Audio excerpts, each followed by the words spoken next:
కాలం మారినట్లు మనుషుల మనసులు కూడా మారుతాయి. నది ప్రవాహంలా ఇవన్నీ నిరంతరం మారుతూనే ఉంటాయి. అందుకే మారిపోయే వాటిని నమ్మి మనసును గాయపరుచుకోకు. నిలిచేది మంచితనమే, గెలిచేది నిజాయితీయే.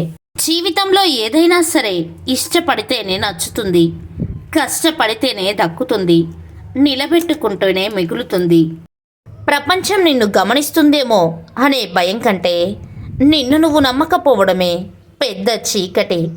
ఆత్మవిశ్వాసమే నీడను జయించే వెలుగు.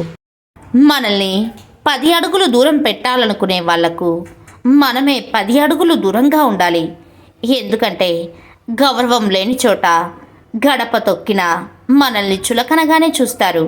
అందుకే మన విలువను మనమే కాపాడుకోవాలి.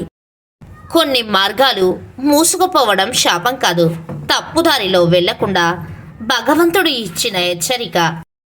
మన అనుకునే వాళ్ళు మనతో ఎప్పుడు ఒకేలా ఉంటారని అనుకోవడం మన తప్పు. ఈ ప్రపంచంలో అన్నిటికంటే త్వరగా మారిపోయేది మనిషి మనసు, ఆలోచనలు మాత్రమే. చుట్టూ 100 మంది బంధువులు ఉండడం కన్నా మన తప్పులను ముఖం మీద ధైర్యంగా చెప్పే నిజాయితీ గల స్నేహితుడు పక్కన ఉండడం చాలా గొప్ప విషయం. ప్రతి ప్రశ్నకు సమాధానం, కష్టం ఓర్చుకుంటే సుఖం, ఓటమి తర్వాత అవకాశం ఎదురు చూస్తూనే ఉంటాయి. కావలసిందల్లా ఓపిక మాత్రమే, నీ మీద నీకు నమ్మకం. గతాన్ని మార్చలేము, భవిష్యత్తును ఖచ్చితంగా ఊహించలేము. కానీ మన చేతిలో ఉన్న అస్త్రం ఈ నిమిషం. దాన్ని సరిగ్గా వాడుకుంటే జీవితం మన చేతిలోకి వస్తుంది. డబ్బు ఇద్దరి మనుషుల్ని విడదీస్తుంది అంటారు, కానీ కాదు. డబ్బు ఇద్దరి వారి నిజస్వరూపాలని బయటపెడుతుంది, అంతే. ఒక వ్యక్తి ప్రస్తుతం ఉన్న స్థితిని చూసి అతని భవిష్యత్తును ఎప్పుడు అంచనా వేయకండి.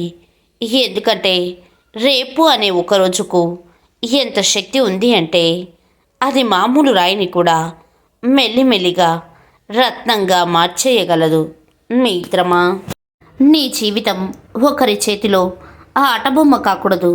ఓటమి అయినా గెలుపైనా, బాధైనా బరువైనా, నష్టమైనా ఎంత కష్టమైనా నీ జీవితం నీ చేతుల్లోనే ఉండాలి. ప్రాణం పోతున్న బానిస బ్రతుకు మాత్రం బ్రతకవద్దు.